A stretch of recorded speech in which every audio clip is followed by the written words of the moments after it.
తెలంగాణ ఇచ్చిన తెలంగాణ తల్లిగా సోనియా గాంధీకి ప్రజల్లో మంచి పేరుందన్నందున 2 లక్షల మెజార్టీకి పైగానే సోనియా గాంధీని లోక్సభ సభ్యురాలుగా ఖమ్మం నుంచి గెలిపించుకుంటామని చెప్పేసి కూడా కాంగ్రెస్ హామీ ఇవ్వడం జరిగింది. తెలంగాణ కాంగ్రెస్ నేతలంతా కూడా హామీ ఇవ్వడం జరిగింది. ఈ నేపథ్యంలోనే సోనియా గాంధీ కూడా చాలా పాజిటివ్ గా స్పందించారని తెలుస్తుంది. మరి దాంతో పాటు ఎన్నికల ముందు ఇచ్చిన 6 హామీలలో మహిళలకు ఉచిత ప్రయాణం, రాజీవ్ ఆరోగ్యశ్రీ పరిమితిని 5 నుంచి 15 లక్షలకు పెంచడాన్ని అమలు చేస్తున్నామని చెప్పేసి వివరించారు సోనియా గాంధీకి. దాదాపుగా బస్సుల్లో ఇప్పటికే 14 కోట్ల మంది మహిళలు ఉచితంగా ప్రయాణం చేశారని చెప్పారు. 500 రూపాయలకే గ్యాస్ సిలిండర్ అందజేత, 200 యూనిట్ల వరకు ఉచిత విద్యుత్ సరఫరా చేస్తున్నట్లు కూడా అమలుకు నిర్ణయం తీసుకున్నామని చెప్పేసి సోనియా గాంధీకి ముఖ్యమంత్రి రేవంత్ రెడ్డి వివరించారు. ఇక బీసీ కులాల గణన చేపట్టాలని నిర్ణయించామని, ఇందుకు సంబంధించి సన్నాహాలు చేస్తున్నామని చెప్పేసి కూడా చెప్పారు. దీంతో పాటు ఇక రాహుల్ గాంధీని కూడా కలవడం జరిగింది. రాహుల్ గాంధీని భారత్ జోడో న్యాయయాత్రలో కలిశారు. రాంచీలో కలిసి ఈ రాహుల్ గాంధీకి కూడా తెలంగాణలో తీసుకున్న కార్యక్రమాల గురించి, తెలంగాణలో చేపట్టిన కార్యక్రమాల గురించి రాహుల్ గాంధీ కూడా వివరించడం జరిగింది. అలాగే నీతి ఆయోగ్ చైర్మన్ సుమన్ బేడీని కూడా కలవడం జరిగింది. తెలంగాణకు కేంద్ర ప్రభుత్వం నుంచి తెలంగాణకు రావాల్సిన 1800 కోట్ల గ్రాంట్లను వెంటనే విడుదల చేయాలని చెప్పేసి నీతి ఆయోగ్ చైర్మన్ సుమన్ బేడీ కూడా వివరించడం జరిగింది. నీతి ఆయోగ్ రాష్ట్రానికి, తెలంగాణకి సహకరించాలా, తెలంగాణ అభివృద్ధికి సహకరించాలా అని కూడా కోరటం జరిగింది. ముఖ్యంగా ప్రపంచ బ్యాంక్ ఎయిడ్ విడుదలకు మద్దతు ఇవ్వాలని కోరారు. తాగునీటి సరఫరాకు అవసరమైన నిధులతో పాటు రాష్ట్ర ప్రభుత్వం వైద్య, ఆరోగ్య, విద్యా రంగాల్లో కొత్త సంస్కరణలు తీసుకురావడానికి అన్ని ప్రణాళికలు సిద్ధం చేసిందని, అందుకు నీతి ఆయోగ్ సహకారం అవసరం అని చెప్పేసి కూడా రేవంత్ రెడ్డి ఇటు నీతి ఆయోగ్ చైర్మన్ ని కోరారు. దానికి నీతి ఆయోగ్ చైర్మన్ కూడా సానుకూలంగా స్పందించినట్లు తెలుస్తుంది.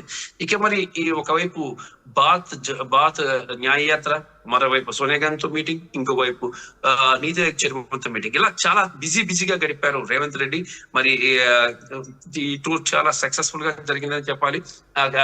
ఇటువైపు కేంద్రం సానుకూలంగా స్పందించింది, మరోవైపు సోనియా గాంధీ కూడా ఖమ్మం పార్లమెంట్ లోక్సభ నుంచి పోటీ చేయడానికి సానుకూలంగా స్పందించినట్లు సమాచారం. మరి ఇక ఖమ్మం లోక్సభ సీటు సోనియా గాంధీకి రిజర్వ్ అయింది. మనం ఆర్టీవీ ఎప్పుడో చెప్పడం జరిగింది ఈ అంశాన్ని. ఎందుకంటే ఆర్టీవీలో తొలిసారిగా ఫస్ట్ టైం సోనియా గాంధీ ఖమ్మం నుంచి పోటీ చేయడానికి సుముఖత చూపించారనే విషయాన్ని మనం ఆర్టీవీ స్క్రీన్ పై చూపించాము గతంలో. మరి ఆ గతంలో ఈ అంశానికి సంబంధించి పిసిసి తీర్మానం చేసి పంపించడం, సోనియా గాంధీ కూడా సానుకూలంగా స్పందించడం కూడా జరిగింది. Right Ramakrishna, thanks full update. So మొత్తంగా అయితే మాత్రం సోనియా గాంధీని కలిశారు ముఖ్యమంత్రి రేవంత్ రెడ్డి, డిప్యూటీ ముఖ్యమంత్రి భట్టి విక్రమార్క, అలాగే మంత్రి పొంగులేటి శ్రీనివాసరెడ్డి. కాంగ్రెస్ ప్రభుత్వం ఏర్పడిన తర్వాత తొలిసారి భేటీ అయ్యారు సోనియాతో ఇటు రేవంత్ రెడ్డి, భట్టి విక్రమార్క, అలాగే పొంగులేటి శ్రీనివాసరెడ్డి. తెలంగాణలో పాలన గురించి సోనియాకు వివరించినట్టుగా తెలుస్తోంది మంత్రులు, అలాగే ముఖ్యమంత్రి.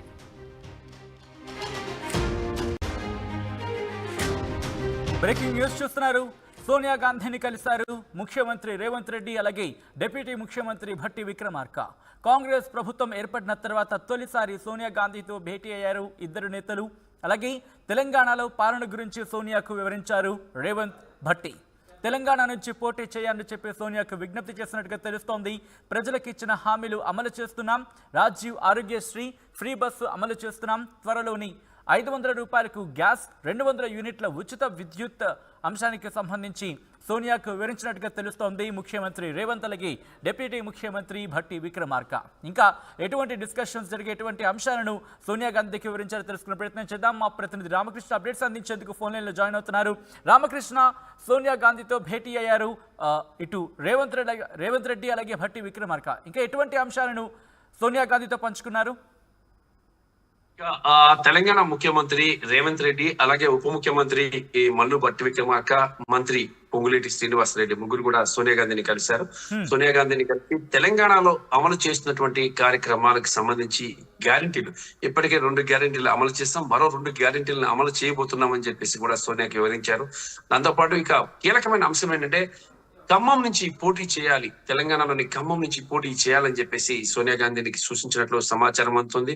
మరి తెలంగాణలోని ఖమ్మం లోక్సభ నియోజకవర్గం అనేది కాంగ్రెస్ పార్టీకి కంచుకోట. మరి ఈ నేపథ్యంలో కాంగ్రెస్ అధినేత్రి సోనియా గాంధీకి ఈ అంశానికి సంబంధించి గతంలో కూడా చెప్పడం జరిగింది. గతంలో ఒకసారి చెప్పినప్పుడు కూడా సోనియా సానుకూలంగా స్పందించారు. ఈసారి కూడా సోనియా సానుకూలంగానే స్పందించినట్లు సమాచారం అందుతుంది. ఇంతకు ముందు ఒకసారి ఒక తీర్మానం కూడా చేయడం జరిగింది. పిసిసి ఒక తీర్మానాన్ని చేసి సోనియా గాంధీ ఖమ్మం పార్లమెంట్ నుంచి లోక్సభ నుంచి కంటెస్ట్ చేయాలని చెప్పేసి తీర్మానం చేశారు. ఆ తర్వాత సోనియా గాంధీకి పంపించడం జరిగింది. మరి ఈ రోజు నేరుగా సోనియా గాంధీకి ఈ అంశంపై క్లారిటీ ఇవ్వడం జరిగింది. తెలంగాణ నుంచి పోటీ చేయాలని చెప్పిన నేపథ్యంలో కాంగ్రెస్ అధినేత్రి సోనియా గాంధీ కూడా సానుకూలంగా స్పందించినట్లు సమాచారం అందుతుంది. ఇప్పటికే ఈ అంశానికి సంబంధించి ఆల్రెడీ ఏఐసిసిలో డిస్కషన్ కూడా ఉంది.